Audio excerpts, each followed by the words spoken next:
오늘의 시냇가에 심은 나무 말씀입니다.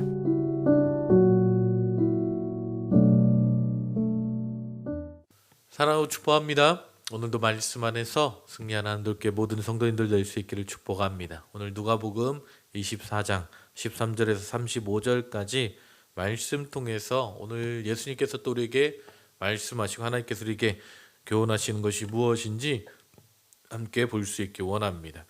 자, 오늘 본문의 내용은 예수님께서 부활 직후에 일어난 장면들을 이야기하고 있습니다. 13절에 그날에 라고 표현하고 있는데 누가복음 24장 1절을 보게 되면 안식 후 첫날, 즉 예수님께서 부활하신 그날 새벽의 이야기를 이야기하는 것입니다. 자, 예수님께서 부활하신 그 역사적인 중요한 시점에 부활과 전혀 상관없이 예루살렘에서 엠마오로 내려가는 두 제자가 있었다라고 이야기합니다. 자, 이들은 예수님께서 다시 살아나셨다라는 소식을 듣고도 예루살렘에서 내려가고 있었습니다. 자, 그 당시에 이제 예수님의 제자들, 예수님께서 십자가에서 죽으신 그 사건은요, 매우 충격이 큰 사건이었을 것입니다. 무엇보다도 예수님을 따랐던 사람들에게는 아마 큰 파장이 있었을 것입니다. 오늘 본문에 나오는 두 제자도 예수 그리스도가 십자가에서 죽으심으로 인해서 큰 사건을, 어떤 큰 충격을 받았던 것 같습니다. 엠마오로 내려가는 길에 부활하신 예수님이 옆에서 동행하고 있었음에도 불구하고 그들이 예수님을 전혀 알아보지 못했다라는 거예요.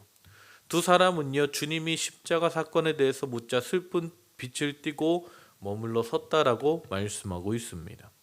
자, 예수님을 열심히 따랐던 제자였지만 예수님의 죽음의 그 충격에서 아직 벗어나지 못하고 있는 두 제자의 모습을 보여주고 있습니다.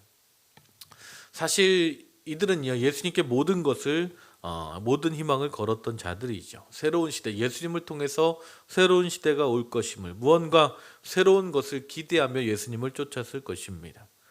자, 그리고 사실 예수님의 사역의 행적들을 보게 되면 그 당시에 많은 사람들에게 어떤 희망과 소망을 주기에 충분했습니다. 특별히 어려운 상황 때 사람들의 희망과 기대는요, 더욱더 강력해지지요.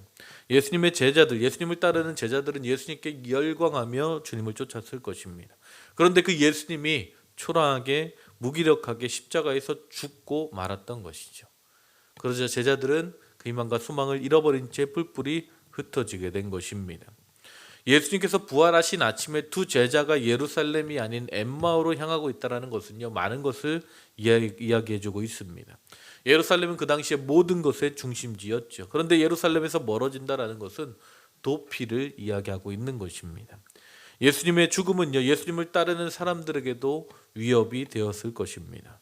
예수님의 죽음에 대한 슬픔과 함께 자신의 삶에 대한 두려움도 다가왔을 것입니다. 그리고 그들은 이제 삶을 정리하고 새로운 길을 선택한 것입니다. 왜 이런 일이 일어났습니까?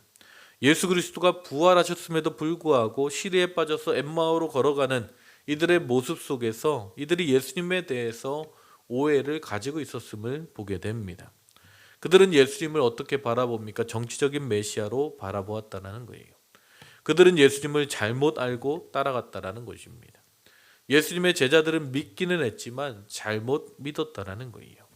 다른 제자들도 마찬가지였습니다. 베드로도 예수님을 정치적인 해방자로 기대했다라는 것이죠. 그러기에 예수님의 십자가의 죽음을 이해하지 못했고 결코 그런 일이 일어나서는 안 된다라고 생각하며 겟세마네 동산에서 예수님을 잡으러 온 자들에게 칼을 휘둘렀던 것입니다. 여러분, 자기의 주관과 뜻이 강하게 되면요, 모든 것을 자기식으로 해석하고 결론을 맺게 됩니다. 예수님께서 십자가에서 처형당하는 것은 그들이 설정했던 계획과 꿈을 어떤 산산조각 내는 것이었습니다. 그리고 그 절망은요, 결국 희망을 잃어버리게 만드는 그런 상태가 된 것이죠. 정신적인 마비 상태가 온 것입니다. 어떻게 보면 엠마오로 갔던 두 제자의 상태가 바로 그런 상태였던 것 같아요. 그래서 그들은 얼마 전까지 친밀하게 같이 교제했던 예수님을 전혀 알아보지 못했습니다. 그들의 절망이, 슬픔이 눈을 가렸고 그들의 잘못된 메시아관이 예수님을 몰라보게 한 것입니다. 예수님의 죽음에 대해서 귀 기울이지 않았던 이들에게 예수님의 부활은 의미가 없었던 것이죠. 십자가에 관심이 없던 사람이 부활에 관심을 가질 리가 없었습니다. 예수님의 빈 무덤의 소식이 들려왔지만 그들에게는 별로 관심거리가 아니었던 것 같습니다. 잘못된 기대가 절망으로 나타난 것이죠. 잘못된 목표는 도달할 수 없는 것입니다.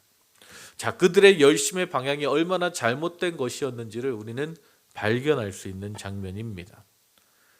자, 엠마오로 가는 두 제자, 잘못된 목표를 세웠고 그 속에서 절망을 경험했던 그들은요, 엠마오로 향해 힘없이 걸어가고 있었다라는 것이죠. 부활의 주님이 가까이 오셨지만 예수님과 함께 25리, 10km 정도를 두세 시간 정도 계속해서 함께 걸었지만 예수님을 알아보지 못했다는 것은 참 신기한 것 같아요. 여러분, 눈이 어둡다라는 것은요, 다른 것이 아닙니다. 자기가 보고 싶은 것만 보는 상태, 자기가 생각하는 것에 몰두한 상태가 되면 무지의 상태가 됩니다. 어둠의 상태가 됩니다. 그래서 볼 것도 보지 못하는 상태가 되는 것입니다. 자, 그런데 왜 주님은 부활하신 그 모습을 빨리 알리지 않고 먼 길을 그들과 함께 걸어가셨을까요? 자, 이들의 영적 무지, 그들의 눈이 가려진 것을 밝히는 것이 얼마나 힘든 일인지, 그리고 예수님은 그들과의 긴 대화를 통해서 그들의 눈을 밝혀주시는 친절한 예수님의 모습을 보게 됩니다. 자, 27절에 보니까 이에 모세와 모든 선지자의 글로 시작하여 모든 성경에 쓴 바 자기에 관한 것을 자세히 설명하느라. 자, 예수님께서 그들과 함께 걸어가면서 무엇을 말씀합니까? 구약의 예언이 어떻게 이루어지는지를 설명해 주고 있습니다. 자, 예수님이 들려주신 이야기의 중심은 예수 그리스도이십니다. 구약 성경에 이야기했던 그 메시아, 그가 바로 얼마 전에 십자가에서 죽으신 예수님이고 구약의 예언대로 죽은 자 가운데서 다시 살아나셨다는 그 사실을 그들이 알아들을 수 있도록 상세하게 풀어서 설명해 주시는 것입니다. 그리고 그 이야기를 듣자마자 그들의 마음에 다시 한번 뜨거움이 일어나기 시작합니다. 아직도 예수님이 누구인지 알아보지 못하지만 그들의 마음이 열리며 예수님과 함께 있기를 강권하지요. 그리고 예수님 그들과 함께 식탁에 앉으시죠. 30절에 그들과 함께 음식 잡수실 때에 떡을 가지사 축사하시고 떼어 그들에게 주셨다라고 말씀하고 있어요. 31절에 그들의 눈이 밝아져 그인 줄 알아보더니 예수는 그들에게 보이지 아니하시는지라. 그들이 예수님과 함께 식사하면서 예수님이 누구인지를 알아보게 되었습니다. 그들의 눈이 밝아져 예수님을 보게 되었다라는 것입니다. 먼 길을 걸어오면서도 그들의 눈이 가려져서 예수님을 바라보지 못하다가 그 말씀이 풀어지고 하나님과의 교제가 풀어지기 시작하자 그들의 영적인 눈이 열렸다라는 거예요. 하나님의 말씀을 듣는 가운데 눈이 열려진 것입니다. 하나님의 말씀을 풀어 설명해 주실 때 그들의 마음이 뜨거워졌다라고 말씀합니다.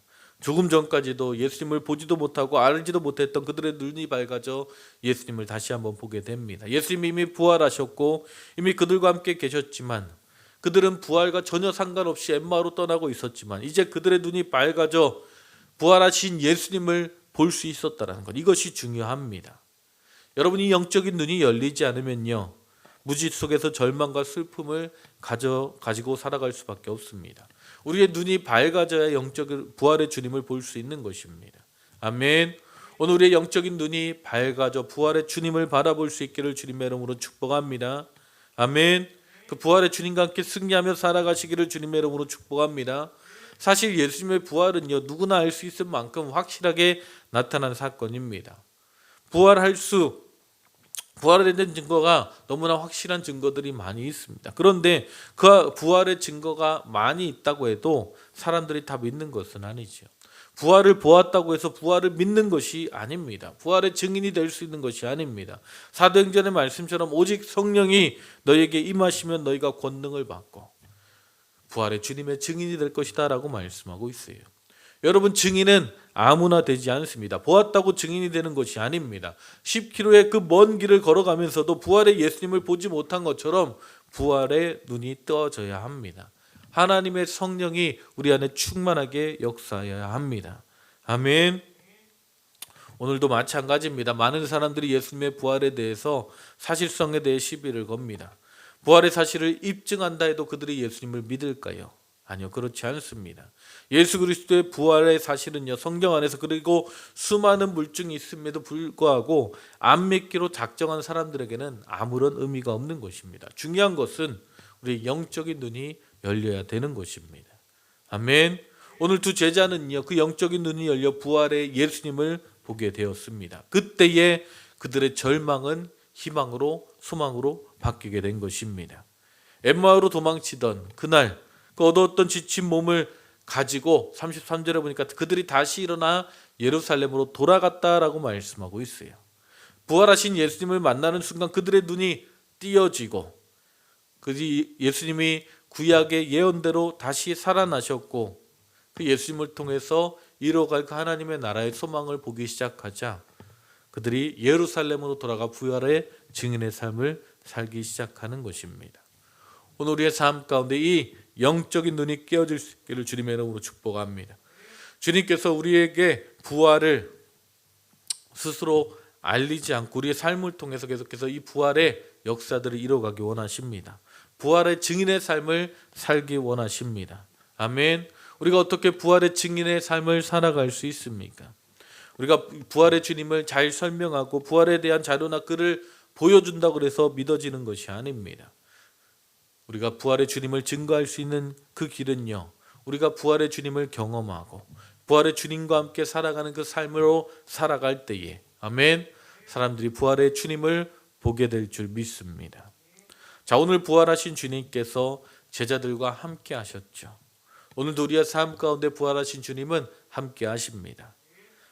볼지어다 내가 세상 끝날까지 너희와 항상 함께 있으리라. 아멘. 2000년 전에 부활하신 그 예수님은요, 지금도 살아계셔서 오늘 우리의 삶 가운데 함께 하시고 우리의 삶을 인도하시고 우리로 하여금 부활의 증인이 되게 하시는 줄 믿습니다. 아멘. 그래서 여러분 삶의 현장 가운데 오늘 나아가는 그 모든 삶의 순간순간마다 부활의 주님과 함께 할 수 있기를 주님의 이름으로 축복합니다. 여러분의 영적인 눈이 깨어져서 여러분의 삶 가운데 함께 하시는 부활의 주님을 바라볼 수 있기를 축복합니다.